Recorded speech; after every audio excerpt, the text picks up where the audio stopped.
하나님의 말씀은요, 요한계시록 1장 9절에서 20절까지의 말씀입니다. 다 같이 일어나셔서 우리 한 목소리로 같이 읽도록 하겠습니다. 다 같이 읽습니다. 예수 안에서 여러분의 형제요, 예수 안에서 환난과 그 나라와 인내에 여러분과 더불어 참여한 사람인 나 요한은 하나님의 말씀과 예수 안에 대한 증언 때문에 반모라는 섬에 갇혀 있게 되었습니다. 주님의 날에 내가 성령에 사로잡혀 내 뒤에 나팔 소리처럼 들리는 그 음성을 들었습니다. 그 음성은 이렇게 말하였습니다. 내가 보는 것을 책에 기록하여 7 교회 곧 에베소와 서머나와 버가모와 두아디라와 사데와 빌라델비아와 라오디게아의 교회로 보내라. 그래서 나는 내게 들려오는 그 음성을 알아보려고 돌아섰습니다. 돌아서서 보니 7 금촛대가 있는데 그 촛대 한가운데 인자와 같은 분이 계셨습니다. 그는 발에 끌리는 긴 옷을 입고 가슴에는 금띠를 띠고 계셨습니다. 머리와 머리털은 흰 양털과 같이 또 눈과 같이 희고 눈은 불꽃과 같고 발은 풀무에 달구어 낸 노새와 같고 음성은 큰 물소리와 같았습니다. 또 오른손에는 7 뼈를 쥐고 입에서는 날카로운 양날 칼이 나오고 얼굴은 해가 강렬하게 비치는 것과 같았습니다. 그를 뵐 때에 내가 그의 발 앞에 엎드려져서 죽은 사람과 같이 되니 그가 내게 오른손을 얹고 말씀하셨습니다. 두려워하지 말아라. 나는 처음이며 마지막이요 살아있는 자다. 나는 한 번은 죽었으나 보아라, 영원 무궁하도록 살아있어서 사망과 지옥의 열쇠를 가지고 있다. 그러므로 너는 내가 본 것과 지금의 일들과 이 다음에 일어날 일들을 기록하여라. 내가 본 내 오른손의 7 별과 7 금촛대의 비밀은 이러하다. 7 별은 7 교회의 심부름꾼이요 7 촛대는 7 교회다. 아멘. 자, 이 시간 3분 이상에게 하늘복 빌어드리겠습니다. 하늘복 많이 받으세요. 하늘복 많이 받으세요. 하늘복 많이 받으세요. 하늘복 많이 받으세요. 네. 할렐루야. 자, 오늘은요, 제목이 따라서 한번 해봅시다. 환난과 핍박 중에 맛볼 수 있는 맛. 참 기가 막힙니다. 하나님도 참 타이밍이 기가 막히죠. 제가 이 말씀을 원래는 그 요한계시록을 쭉 이렇게 하려고 했던 이제 그 시기가 있었는데, 1장 3절까지만 딱 하고, 7절, 8절까지만 하고, 그 이후부터는 이게 좀 다음에 해야 되겠다라고 하는 생각을 주셔서 다음으로 미뤘는데, 하나님께서 그 타이밍을 아주 기가 막히게 맞춰주신 것 같습니다. 제가 먼저 우리가 이 말씀을 나누기 전에 제가 경험했던 이야기들을 좀 여러분과 같이 경험하려고 이야기를 나누어 보려고 합니다. 제가 미국에서 목회할 때였습니다. 미국에서 제가 부교역자 시절이었습니다. 근데 미국의 부교역자 시절에 저희 구역이, 제가 구역을 담당을 했었는데요. 그 구역이 3040 구역이었습니다. 그래서 30대, 40대 구역이었어요. 그런데 이 30대, 40대가 처음에는 저한테 맡겨주기를 꼴랑 2명으로 시작했습니다. 그 2명 중에 1명은 누구겠어요? 저였죠. 저였고요. 그 다음에 1명은 또 다른 남자 집사님이셨습니다. 그런데요, 갑자기 수가 불어나기 시작하는 거예요. 그래서 몇 명까지 불어났냐면 30명까지 불어났었습니다.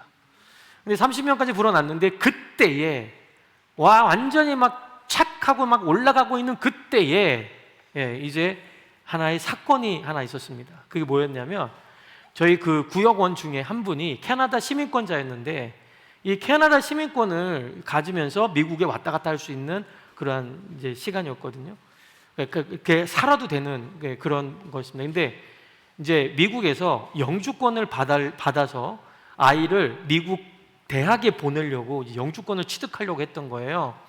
그래서 변호사를 만났는데, 변호사가 지금 그분은 캐나다에서 이쪽 미국으로 온 지 한 10년 이상을, 그러니까 미국에서 사는 거죠. 그러고 나서 한 집에서 그냥 계속 주구장창 살았는데, 변호사가 갑자기 캐나다를 한번 갔다가 와야 된다라고 하는 이 말을 한 거예요. 근데 이것 때문에 교회가 완전 두 동강이 났습니다. 뭐였냐면 한쪽은요, 가면 큰일 난다라고 하는 쪽과 아니다, 가서 도장을 받아야 된다는 쪽과 이게 두 동강이가 딱 나버린 거예요. 그래서 막 설전이 오고 가고요, 막 그 속에서 막 난리가 났던 거죠. 그러니까 우리 한 30명 중에 막 그렇게 막 난리가 난 거예요. 그런데요, 그 난리 나는 중에 이분이 결정하기를 뭐로 결정했냐면 결국 다녀오기로 결정했어요. 그래서 갔죠. 갔는데 결국 아니나 다를까 블랙리스트에 딱 걸려갖고 미국으로 입국하는 날 못 오는 걸 딱 결정된 거예요. 그러니까 한마디로 지금 브레이크가 걸린 거죠. 근데 이 사람은 지금 짐은 다 여기 있어요. 어떻게 얘기했어요? 못 오는 거 확인 뻔한데. 이거 어떻게 했냐면 이분이 결국 자기 짐을 누군가가 캐나다로 보내줘야 되는 거였어요. 근데 보내줘야 되는데 이 남편과 아내는 따로따로 교회를 다녔거든요. 그래서 이 여자분은 아주 열성 팬이었어요. 이 여성 팬인데 어디 다녔냐? 남가주 사랑의 교회라고 들어보셨나요? 예, 하여튼 미국에서 좀 큰 교회였어요. 누구죠? 오정현 목사라고 지금 사랑의 교회, 한국 사랑의 교회 그 담임 목사였던 그 교회였고요. 근데 이 교회를 다녔고요. 이분은 그냥 조그만 저희 교회에 이제 나오고 출석하고 됐죠. 근데 이쪽 큰 교회에다가 요청을 한 거예요. 나 지금 짐을 누가 좀 보내줘야 되는데 보내줄 사람 있냐라고 했는데 거기에 1,600명이 모여 앉아 있는 그 교회에 단 한 사람도 그 사람을 도와주겠다고 한 사람이 있었을까요? 없었어요. 이분이 성가대도 하고요, 교회에서 중직을 맡았고요, 그리고 열심을 다해서 했는데 결국엔 없던 거예요. 그러니까 없으니까 이 남자분이 저한테 요청을 한 거예요. 혹시 목사님, 아니 전사님 해줄 수 있나요? 라고 얘기하는 거죠. 그래서 어떻게 하겠어요? 이걸 해야 돼 말아야 돼? 라고 하는데 지금 그때 상황을 제가 말씀드리면요, 저희 사모가 둘째 임신을 했을 때예요. 근데 그때가 거의 만삭에 가까울 나이 그 시기였고요. 그리고 저는 그 다음 달이 목사고시를 봐야 되는 이제 상황이었어요. 그런데 한 1, 2주면 되겠지 하고 그냥 하나 해드릴게요 하고 제가 하기 시작했거든요. 근데 이게 한 달 이상이 걸렸어요. 차도 팔아주고요, 그 짐을 다 해서 했는데 차도요, 제가 어떻게 팔았냐면 그 흑인들이 한국 차를 무지하게 좋아하거든요. 그래서 그걸 흑인들 있는 그 곳에 그 차를 갖다 놓고 이제 한번 이제 흥정을 한 거죠. 그랬더니 어떤 한 친구가 딱 와가지고요, 야, 이거 내가 5,000불에 살 테니까 줘, 그러는 거예요. 근데 그 가격을 저희는 듣고 깜짝 놀랐어요. 왜 그러냐면 이분이 그 차를 파는데 얼마에 팔아달라고 그랬냐면 1,000불에서 1,500불만 받아도 땡큐입니다. 그 정도만 받아도 되니까 어쨌든 해주세요 했는데 얼마로 준다고 했어요? 5,000불로 준대잖아요. 바로 팔아버렸죠. 그리고 막 가식 사인도 하고요, 막 그래서 팔았어요. 그래서 그분한테 막 돈도 보내주고, 그 다음에 우리가 여기서 또 그분을 위해서 또 써야 될 것도 있으니까 막 이렇게 쓰고 이렇게 하면서 이제 그 조정이 된 거죠. 그렇게 한 달이 지났어요. 이제 다 집을 보냈어요. 그런데 저한테 안 좋은 소리가 하나 들리는 거예요. 이게 뭐냐면 그냥 저한테 직접 얘기하시면 되는데 이걸 담임 목사님, 주변에 있는 모든 사람들에게 일일이 다 전화를 한 거죠. 딱 뭐라고 했냐면요, 이분이 전화한 내용은 그거였어요. 젊은 전도사가 내 돈을 띄어먹었다는 거였어요. 와, 근데 이게 정말 저는 이제 억울한 거예요. 이 억울함을 내가 어디 가서 풀지? 라고 이제 생각을 했죠. 근데 아무리 생각을 해도요, 이 억울함은 어디서 풀 데가 없는 거예요. 이 억울함이 풀 데가 없는데 거기서 더 활용점정은 뭐였냐면 그 전주에 말씀이 뭐였는지 아세요? 그 말씀이 이거였어요. 뭐냐면 하나님을 위해서 네가 무릎 꿇어본 적이 있냐? 이거였어요. 그래서 이거여서 이 말씀을 듣고 그래, 나도 이제 무릎 꿇을 날이 오면 나도 꿇어야지 했는데 이건 너무 억울한 일이잖아요. 나는 한 푼도 이 사람의 돈을 던든 적도 없고 오히려 내가 돈을 더 줬으면 더 줬지 그런 적이 없거든요. 전화는요, 전화 요금이 어느 정도 나왔냐면 미국은 받는 것도 전화 요금이 추가가 돼요. 여기도 그런가요? 아니죠. 받는 거는 전화 요금 안 내죠. 근데 미국은 받는 것도 전화 요금을 내요. 그런데 캐나다에서 미국까지 전화하면 해외 통화가 되잖아요. 그러면 배예요. 배로 돈을 내야 되는 거예요. 근데 저희 식구가 그때 당시에 120불이면 충분했거든요. 얼마를 냈냐면 제가 최고로 많이 낸 게 1200불까지 됐어요. 통화 요금만 1000불, 1200불, 어쩔 때는 800불, 700불 이렇게 내면서요, 제가 그때 당시에 렌트비를 못 내가지고 허덕이고 있던 그 시기였는데, 렌트비는 못 내도 전화요금은 내야 되겠다. 그래서요, 돈만 생기면 전화요금에 딱 넣는 거예요. 그러니까 어떻게 하겠어요? 왜냐면 내가 전화가 끊기면 저분이 또 오해할까봐. 그래서 오해할까봐 전화기는 살려놔야겠다 해서 전화요금만 계속 냈죠. 렌트비는 자꾸 못 내고 있는데. 그런 상황에서요, 그런 상황이었는데 갑자기 저한테 내가 도둑놈이라는 거예요. 그러면서 담임 목사님이 저한테 찾아왔어요. 목사님이 저한테 얘기하는 거예요. 고전도사 잠깐 만나자. 너 혹시 돈 떼먹었냐? 직설적으로 저한테 물어보시는 거예요. 아니요, 절대 안 떼먹었는데요. 그리고 제가 매주마다 이번 주는 얼마 썼고 밸런스는 얼마고 당신한테 보내준 돈이 얼마다라고 하는 정산서를 늘 보냈거든요. 근데 나는 증명할 수 있어요 하는 순간 이 목사님이 저한테 얘기하시는 한마디가 저를 무릎 꿇게 만들었습니다. 뭐였냐면, 야, 그래, 너 안 떼어먹은 거 내가 알아. 너 돈 안 떼어먹은 거 알아. 그런데 네가 여기서 만약에 저 사람이 거짓말 하는 거다라고 하는 순간 저 사람은 어떻게 될까? 그러더라고요. 당연히 잘못됐겠죠, 그죠? 사람들 막 욕하고 난리 나겠죠. 어떻게 거짓말을 할 수 있냐, 막 이렇게 되겠죠. 저가 그러는 거예요. 그 목사님이 저한테 그러시는 거예요. 그러면 어떻게 하는 방법이 저 사람을 살리는 길일까? 어떻게 하면 저 사람을 위해서 내가 십자가를 져줄까? 답이 나오는 거 아니에요? 제가 떼먹었다고 하는 거죠. 전 떼먹지도 않았는데 그 이야기를 듣고요, 돌아서서 얼마나 제가 이를 갈았는지 몰라요. 그러고 난데요, 제가 돌아서면서 뭐라고 한 줄 아세요? 환난과 핍박 중에도 성도는 신앙 지켰네. 조금 이따 내가 하겠지만 이 찬양하는데요, 신경질 나갖고 성경책 이걸 집어 던져버렸어요. 그리고 말씀만 피면요, 고난도 내게 유익이다. 웃기고 앉아있네. 고난이 유익이야? 내가 오해받고 내가 이렇게 받는 게 이게 유익이야? 그런 생각하면서요, 얼마나 내가 하나님 앞에 대적을 했는지 몰라요. 그런 상황에서요, 결국에는 마음속에 그렇게 해야 되겠다는 마음을 주시고 결국에는 어떻게 해요? 전화를 했죠. 전화를 했는데 전화를 하면서 바닥바닥 이는 갈리는 거죠. 근데 제가 뭐라고 그랬게요? 죄송합니다, 제가 돈을 떼먹었습니다. 그랬더니요, 이분의 뒷말이 더 대단한 거였어요. 젊은 전도사가 아무리 그래도 그렇지 남의 돈을 떼먹고 네가 네 밖에 살면 되냐? 처음에는요, 존댓말을 하다가 너 그럴 줄 알았다, 이런 식으로 가는 거예요. 전화상으로 하니까 제가 그때는요, 그냥 전화만 들고 있었는데 눈물이 계속 흐르는 거예요.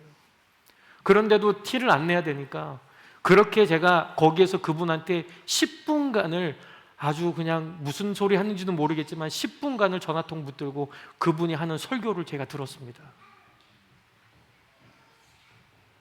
제가 얼마나 억울했을 것 같으세요? 그 억울함이 아직까지도 실은 남아 있습니다. 그 정도로 억울했습니다. 그런데 2년이 지났습니다. 그 사건이 있은 2년 뒤에 제가 그냥 어느 누구한테도 뭐 얘기한 적이 없거든요. 근데 2년 뒤에 전화가 왔습니다. 이 아내분한테 전화가 온 겁니다.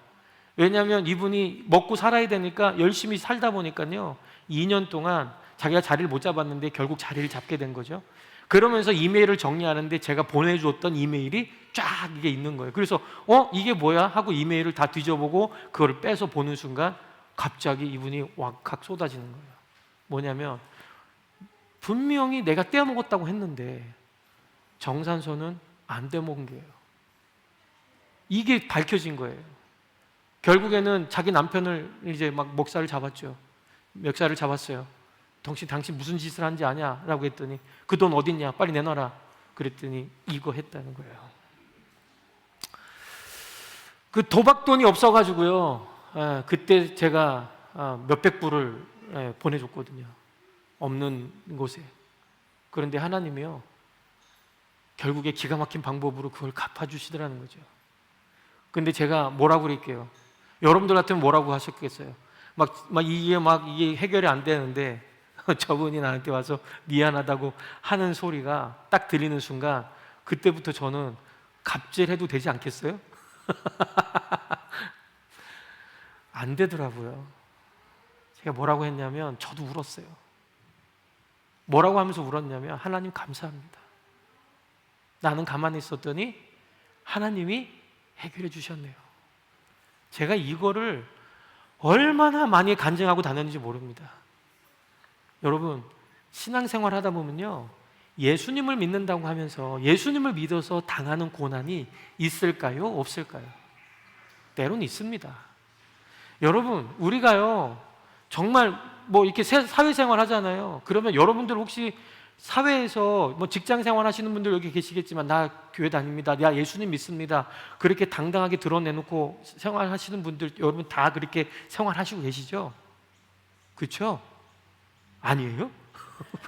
큰일 났는데. 여러분들 다 하나님 믿는다고 하시잖아요. 한국은 안 해요. 한국 사람들은 그 얘기 안 해요. 왜 그런 줄 아세요? 주중에 힘든 거는 이 사람한테 다 몰아서 다 시켜요. 그러면서 안 하면 어떻게 되는 줄 아세요? 예수 믿는 놈이 이렇게 행동하니까 내가 예수를 안 믿는 거야, 이런 식으로 얼마나 비아냥거리는지 몰라요. 그래서요, 내가 교회를 다닌다, 나 예수님 믿는다, 이런 것을 얘기를 잘 안 한답니다. 그 정도로 한국은 극도로 그런 이야기들이 많이 듣거든요. 자, 그런데 오늘 본문에 나와 있는 이 사도 요한은 어떤 상황이었느냐라고 하면 억울함의 극치였다는 거예요. 지금 이 사도 요한도 저와 마찬가지로 이 억울함의 극치를 경험했던 사람이 바로 이 사도 요한입니다. 자기가 무슨 잘못해서 지금 유배당한 것도 아니고요, 그냥 그런 상황이었어요. 그냥 나는 억울한 상황이었단 말이죠. 그런데 그 억울한 상황을 이제 이야기를 해야 되는데, 이 사도 요한이 처음에 얘기한 이야기가 저는 너무 와 닿는 거예요. 9절을 다시 한번 볼까요? 9절을 보면 이렇게 나와 있습니다. 예수 안에서 여러분의 형제요, 예수 안에서 환난과 그의 나라와 인내에 여러분과 더불어 참여한 사람인 나 요한은 하나님의 말씀과 예수에 대한 증언 때문에 반모선이라는 섬에 갇혀 있게 되었습니다 라고 하면서 자기 소개를 하고 있거든요. 그런데 여기에 보면 이것 때문에 저는 너무 놀라웠던 거예요. 뭐냐면, 나의 억울함을 이야기하고 나의 어려움을 얘기하고 내가 가지고 있는 이 감정들을 쏟아낼 줄 알았는데, 오히려 사도 요한은 어느 쪽으로 지금 방향을 틀고 있냐면, 나이와 신분, 외모, 직분은 다르지만 예수의 피로 말미암아 우리는 나눈 형제들이다 라고 하는 것을 먼저 강조하고 있다는 얘기예요. 그리고 예수의 환난과 나라와 참음에 동참하는 자라고 말하고 있다는 겁니다. 지금은 나는 억울한 일을 당하고 있어요. 지금은 나는 굉장히 지금 너무 고통 속에 있지만, 이 모든 것들은 누구를 위해서요? 하나님을 위해서요. 하나님 때문에 받는 고난이라는 것을 이 요한은 정확하게 얘기하고 있다는 겁니다. 우리 시드니 성서 침례교회도, 우리 성서 침례교회 성도님들도 마찬가지 아닙니까? 나이, 성별, 외모, 직분, 모든 것이 다릅니다. 우리는 예수 그리스도를 주로 고백하며 한 몸을 이룬 형제 자매들입니다. 할렐루야. 네, 떨어질래야 떨어질 수 없는 지체들입니다. 그러기에 동일한 구원자이신 예수님으로 인해서 환난은 받지만 우리 모두 하늘나라에, 영원한 하늘나라에 안식할 수 있다는 믿음이 여러분들 가운데 있느냐라고 하는 것입니다. 그 고난에 동참함으로 인해서 서로 한 지체의 의식을 경험하고 서로 용기와 힘을 줌으로 인해 이겨나갈 수 있다라고 하는 것을 이 사도 요한은 정확하게 얘기하고 있는 겁니다. 내가 믿음이 똑똑해서, 내가 믿음이 너무 많아서, 내가 믿음이 너희들보다 더 좋아서 나는 이겨낼 거야 라고 하는 것이 결코 아니라는 거예요. 뭐예요? 서로가 이겨낼 수 있는 유기적인 공동체 하나가 되기 위해서 노력하고 있느냐, 이걸 우리에게 보여주고 있는 거예요. 여러분, 우리가 혼자는 어려움을 이겨낼 수 없습니다. 할렐루야. 우리가 혼자서는요, 모든 것을 이겨낼 수 없는 거예요. 저도 마찬가지예요. 여러분들이 저를 위해서 기도해 주셨기 때문에 이 자리에 설 수 있는 거예요. 여러분들 목자, 목녀님도 마찬가지예요. 목원들의 기도가 있기 때문에 서 있는 거고요, 본인들의 기도가 있기 때문에 이 자리에 있는 거예요. 할렐루야. 네. 우리는 누구의 기도 없이 나 혼자서 이 자리를 내가 있는 것은 결코 아니다라는 것이죠. 그렇기 때문에요, 우리 옆에 있는 성도들을, 우리 옆에 있는 사람들이요, 어떤 분이에요? 누구보다도 소중한 분이에요. 할렐루야. 그러면 옆에 있는 분들한테 이렇게 인사 한번 해보세요. 뭐라고 하냐면, 자, 한번 쳐다보세요. 옆에 있는 분들 쳐다보시고 나 이렇게 얘기해 보세요. 자, 따라서 몰라봬서 죄송합니다. 네. 옆에 있는 분들이 얼마나 소중한 분들이라는 거예요. 여기 소중한 분들이에요. 할렐루야. 여기서 한 명도 안 소중한 사람 없어요. 우리 모두가 다 소중한 사람이에요. 이 모두 소중한 사람들이 이곳에 모여서 함께 예배를 드리는 이 예배가 얼마나 우리한테는 소중하겠냐는 거예요. 할렐루야. 사도 요한은요, 그렇게 예수님을 증거하다가 반모섬이라는 곳에 유배당했습니다. 이유 없이 유배를 당했을까요? 아닙니다. 하나님의 말씀과 예수님을 증언했기 때문이라고 나와 있습니다. 이 말은요, 9절에 그것이 나와 있는데, 9절의 말씀을 보면 예수님을 전하는 제자로서 핍박과 고난은 필연이라고 하는 것입니다. 입이 있는 사람은 자연스럽게 말하는 것 같이 예수님의 은혜와 사랑을 경험한 사람은 하나님의 말씀과 예수님을 증언할 수밖에 없다는 것입니다. 세상의 법칙과 다른 하늘나라의 법칙을 말하고 그렇게 살아가는 자들에게 고난과 환난은 피할래야 피할 수 없는 것이라는 것이죠. 우리 성도들도 마찬가지입니다. 혹여나 예수님 때문에 고난받고 핍박 중에 계십니까? 또한 과거에 그 핍박을 이겨내고 열심히 주님을 섬기고 계십니까? 그렇다면 예수님을 제대로 믿고 있다는 것을 여러분들은 알고 계셔야 되는 거예요. 그것으로 끝나는 것이 아니라는 것이에요. 제가 아까도 말씀드렸지만 저는 그 고난과 고통에서 끝나고 나는 그냥 영원히 도둑놈으로 자리 잡고 있는 것이 아니었다는 거예요. 뭐예요? 그 다음에 하나님은요, 그 진실을 드러낼 수 있도록 하나님은 갚아주시는 분이라는 겁니다. 우리는요, 지금 당하고 있는 고난, 여러분들이 당하고 있는 그 어려움들 지금 끝이 아니에요. 이게 끝이 아니라는 거예요. 내가 몸이 아파 고생하고 있어요. 끝이 아닙니다. 힘내세요. 그게 끝이라면 우리는 절망이에요. 그렇지만 하나님은 그것을 통해서 일을 이루시는 분이시기 때문에 어떠한 상황과 여건 속에서도 좌절하지 마시고 늘 주님을 위해서 살아가는 여러분 되셔야 된다는 겁니다. 그래서 사도 요한은요, 계시록을 통해서 이 예수님이 우리를 위로하고 계신다는 것을 쓰고 싶었던 겁니다. 요한계시록은 제가 계속 말씀드렸지만 어두운 책이 아니에요. 우리에게 비밀의 책이 아니에요. 열면 큰일 나는 책이 아니라는 겁니다. 하나님은, 예수님은 우리에게 어떻게 해요? 이것을 통해서 위로하시기를 원하신다라고 하는 것입니다. 11절 한번 볼까요? 11절을 보면 이렇게 나와 있습니다. 그 음성은 이렇게 말하였습니다. 내가 보는 것을 책에 기록하여 7교회 곧 에베소와 서머나와 버가모와 두아디라와 사데와 빌라델비아와 라우디게아의 교회로 보내라. 아멘. 여기에 보면 소아시아에 있는 7교회를 말하고 있습니다. 자, 이 7교회는요, 예수님은 동일하게 요한과 같이 핍박과 환난을 당하고 있는 그들에게 요한 이 계시록을 통해서 위로와 격려를 하고 싶었던 겁니다. 그리고 고난에 참여하는 것을 통하여서 하나님의 나라에 들어오기를 바라고 계셨던 것입니다. 우리 성서 침례교회 우리 성도님들도 마찬가지입니다. 핍박과 고난, 환난이 우리 인생 가운데 우리 교회에도 있었겠지만 믿음으로 끝까지 인내함으로 살아가는 자들을 하나님은 그냥 내버려 두지 않는다라고 하는 것을 여러분 기억하셔야 됩니다. 반드시 영원한 천국으로 우리를 인도하시기 위해서 편지를 써서 우리를 위로해 주신다는 것입니다.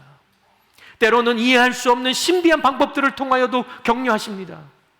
주님을 결코 우리를 놓치지 않으신다는 것을 여러분들은 늘 기억하셔야 됩니다. 나는 놓을 수 있어요. 나는 놓을 수 있지만 하나님은 우리를 놓지 않는다는 거예요. 나는 때로는 힘들어서 팔이 아파서 손을 내릴 수 있어요. 하나님만은 우리의 손을 내려오지 않도록 우리를 붙잡아 주신다는 거예요. 그래서 시드니 성서 침례교회가 지금까지 버텨왔고 여기까지 왔고 시드니에서 선한 영향력을 나타내는 것을 우리는 보고 있지 않습니까? 우리의 힘으로 가능했겠습니까? 여러분들이 뭔가 뛰어나서 이 교회가 그런 영향력 있는 교회로서 우리가 자랄 수 있을 것 같으세요? 아니거든요. 사람도 없고 재정도 없고 얼마나 많은 어려움이 있었겠습니까? 지금까지 우리는 정말 열심히 해오지 않았습니까? 수많은 아픔도 이겨냈고 그 아픔을 잘 이겨내 여기까지 왔습니다. 그게 우리 교회입니다. 아마도 수많은 어려움들을 당하고 갖는 핍박과 조롱에도 불구하고 이 작은 교회가 지금까지 잘 버티며 여기까지 와 있고 앞으로 가정교회로 우뚝 세워주셔서 큰 영향을 줄 수 있다는 것, 그것을 꿈꿀 수 있다는 것, 그동안 많은 이들을 섬기며 여기까지 왔던 우리들, 그러한 우리를 하나님은 이 자리에 성서 침례교회를 세워주셨다는 것입니다. 우리가 이렇게 할 수 있었던 것은 우리의 잘남도 아닙니다. 우리의 능력도 아닙니다. 우리에게 특별한 노하우가 있는 것도 아닙니다. 그저 우리를 위해 죽으시고 부활하신 예수님께서 보이지 않는 손으로 우리를 이끄셨기 때문입니다. 할렐루야. 끝까지 우리는 포기하지 않았습니다. VIP라면 어떤 힘든 일도 도맡아 하며 한 영혼 구원해보고자 하는 열정을 가지고 또 하나님에 대한 믿음으로 살아가려고 여러분들이 우리 교회와 성도들을 보며 우리 예수님이 기가 막힌 방법으로 여러분들을 그동안 위로하셨고 격려해 주셨기 때문에 지금 여러분들이 이 자리에 있는 거 아니겠습니까? 그렇다면 우리를 그렇게 격려와 위로해 주시는 예수님은 어떤 분이실까? 그 내용이 12절부터 16절에 있는 말씀입니다. 12절부터 16절에 보면 이렇게 나와 있습니다. 그래서 나는 내게 들려오는 그 음성을 알아보라고 돌아섰습니다. 돌아서서 보니 7 금촛대가 있는데 그 촛대 한가운데 인자와 같은 분이 계셨습니다. 그 발에 끌리는 긴 옷을 입고 가슴에는 금띠를 띠고 계셨습니다. 머리와 머리털은 흰 양털과 같이 또 눈과 같이 희고 눈은 불꽃과 같고 발은 풀무에 달구어낸 노새와 같고 음성은 큰 물소리와 같았습니다. 또 오른손에는 7뼈를 쥐고 입에서는 날카로운 양날 칼이 나오고 얼굴은 해가 강렬하게 비치는 것 같았습니다. 아멘. 자, 여기에 보면 예수님의 모습이 여러분 상상가십니까? 이 내용은 문자적 해석보다는요, 이 모습이 지니는 의미에 우리는 주목해야 되는 것입니다. 먼저 12절에 보면 7 금촛대 사이에 예수님이 계셨다고 말하고 있죠. 자, 여기에 보면 금촛대는 소아시아의 7개의 교회뿐만이 아니라 모든 교회를 지칭하는 겁니다. 그리고 그 하나님의 교회를 하나님께서 지키시고 보호하셔서 결코 변하지 않음을 의미하는 것입니다. 금이라는 건 뭐냐면 안 바뀌는 거예요. 변하지 않는 것을 상징하는 거예요. 그래서 여러분들이 믿음을 얘기할 때 우리는 뭘로 얘기해요? 정금이라고 하는 것을 얘기하잖아요. 금, 안 바뀌는 거예요. 단단해요. 그래서 우리는 믿음을 우리가 소유할 때에는 강력한, 변하지 않는 믿음을 소유하는 우리들이라는 것을 이 말씀을 통해서 우리는 알 수 있는 겁니다. 여러분, 거기에 보면 그리고 발에 끌리는 긴 옷을 입었고 가슴에는 금띠를 메었고 이렇게 나와 있는데 이것은 하나님과 인간 사이를 잇는 대제사장의 모습과 만왕의 왕이신 예수님의 모습을 보여주는 겁니다. 결국에는 예수님은 대제사장으로 누구와 누구 사이? 하나님과 우리 사이를 이어주는 것이 누구다? 예수님이다. 할렐루야, 할렐루야. 예. 오늘따라 신났네. 괜찮아. 예. 여러분 또 머리와 머리털에 이 털의 희기가 흰 양털과 같다고, 눈과 같다고 내가 있죠. 자, 이것은 무엇을 의미하냐면 지혜 그리고 성결을 의미하는 겁니다. 눈은 불과 같이 으리으리합니다. 이것은 신적 통찰력과 공의로우심을 상징하는 것입니다. 발은 빛낮 주석과 같았고 이것은 심판주로서 영광과 심판의 필연성을 드러내는 것입니다. 음성은 맑은 물소리와 같다고 그랬죠. 자, 이것은 교회를 권능으로 지키신다는 의미가 되는 겁니다. 그리고 입에는 좌우에 날선 검이 나온다고 그랬죠. 자, 이것은 한치 오차도 없는 엄정한 심판을 의미하는 것입니다. 얼굴은 해같이 힘있게 비치는 광채를 띄었다고 그랬죠. 이것은 영광과 거룩을 의미하는 것입니다. 결국 예수님의 이 모습이 보다 쉽게 요약이 되어 있는 것이 무엇이냐? 바로 17절과 18절입니다. 자, 17절과 18절을 보면 이렇게 나와 있습니다. 그를 뵐 때에 내가 그의 발 앞에 엎드려져서 죽은 사람같이 되니 그가 내게 오른손을 얹고 말씀하셨습니다. 두려워하지 말아라. 나는 처음이며 마지막이요 살아있는 자다. 나는 한 번은 죽었으나 보아라 영원 무궁하도록 살아있어서 사망과 지옥의 열쇠를 가지고 있다. 아멘. 아멘. 한마디로 얘기하면 영원히 살아계셔서 천국과 지옥을 심판하실 심판주라는 사실을 드러내고 있는 겁니다. 그 예수님은 권능과 능력의 상징인 오른손을 얹고 말씀하셨다고 말하고 있잖아요. 주님의 강한 능력과 권능으로 우리를 지키시고 보호하시며 영원한 천국으로 인도할 테니 너희들은 두려워하지 말아라. 할렐루야. 우리가 이 땅에서 받는 환난, 고통, 어려움, 이 모든 것들 내가 알고 있다. 두려워하지 마라. 이 모든 고통과 이 모든 염려, 이 모든 것들은 내가 책임질게. 나를 바라보고 나만 믿는다면 내가 모든 것 다 책임질게.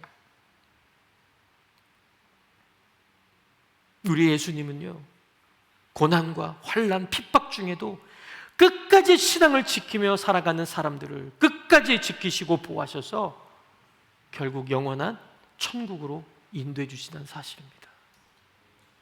두려워하지 말고 놀라지 말고 우리를 위로하고 격려하시는 분, 그분이 바로 우리 예수님이십니다.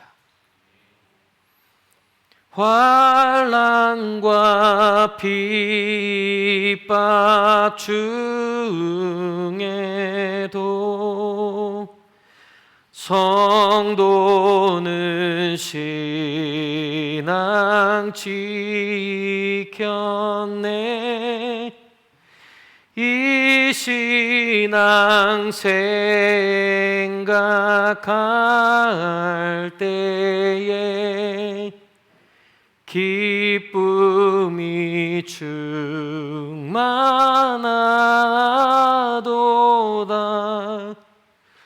성도의 신앙 따라서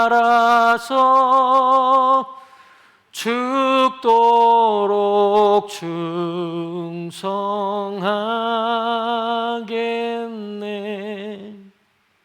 아멘. 제가 진짜 하기 싫었던 찬양이거든요. 전 지금도 이 찬양 부르면요 입이 안 떨어질 정도예요. 그런데요, 환난과 핍박 중에서도 어떻게 우리가 신앙을 지킬 수 있을까요? 주님이 함께 하시기 때문에. 여러분들이 그 증인이 되셔야 돼요. 어렵고 힘들고 핍박 가운데, 조롱 가운데 있는 분들, 봐라, 나는 그럼에도 불구하고 나는 버틴다. 그리고 끝까지 주님을 붙잡고 나아가는 우리의 신앙, 하나님은 그것을 우리에게 보여주기를 원하고 계십니다. 여러분, 베트남에 참전했던 무명의 미국 용사가 자신이 라이터에 이런 문구를 새겼다고 합니다. 그 말이 무엇이냐면 이거였어요. 살기 위해 싸워보기 전까지는 진짜 살아본 게 아니다. 삶은 보호받는 자들은 모르는 맛이 있다. 총알이 빗발치고 생사를 넘나드는 전장의 한복판에 서 있는 이 병사를 안전한 보호막이 있는 우리들이 바라볼 때에 불쌍하고 안 되어 보이고 안타까운 마음에 듭니다. 하지만 이 병사는 보호받는 자들은 모르는 맛이 있다고 말하고 있습니다. 그렇습니다. 우리 그리스도인들도 마찬가지입니다. 우리 믿는 사람들도 마찬가지입니다. 예수 믿으면 고난과 핍박과 환난은 필수입니다. 하지만 그 예수님을 믿고 그 고난과 핍박과 환난의 현장에서 살아가는 자들만이 누리는 신앙의 맛이 있다는 것입니다. 함께 신앙생활하는 성도님들과 나눌 수 있는 기쁨과 즐거움이 있습니다. 절망뿐인 이 현실 앞에서도 결코 거꾸러지지 않고 우리를 일으켜 세우시는 심판주이시며 대제사장이시고 만유의 왕이시며 지혜와 공의와 영광으로 완전하신 예수님을 만났기 때문입니다. 세상 사람들은 왜 그렇게 힘들게 살아가냐? 왜 예수 믿냐? 라고 이해할 수 없이 말들 많이 합니다. 이 맛을 여러분들은 과거에도 경험했고 지금도 그 맛을 경험하고 있으며 앞으로도 그 맛을 경험할 것이기에 끝까지 예수의 환난과 나라의 참음에 동참하는 것입니다. 할렐루야. 여러분들이 끝까지 왜 이 자리에 버티고 앉아 있어요? 왜 주님 오시는 그날까지 나는 복음 전하겠다고 왜 그렇게 고백하고 있냐는 거예요. 무엇 때문에요? 주님의 맛이 있기 때문에요. 그래서 우리 모두 두려워하지 말라, 말씀하시는 주님의 격려와 위로를 받으면서 끝까지 죽도록 충성하는 시드니 성서 침례교회 모든 성도들이 되기를 주의 이름으로 축원합니다. 다 같이 침묵 가운데 기도하겠습니다. 말씀 듣는 가운데 나에게 주시는 말씀이 있다면 오늘 결단에 적으시고 그 적으신 분들은 그 말씀을 가지고 순종할 수 있기를 기도하시기 바랍니다. 아직 그렇게 하지 못하고 오늘 결단에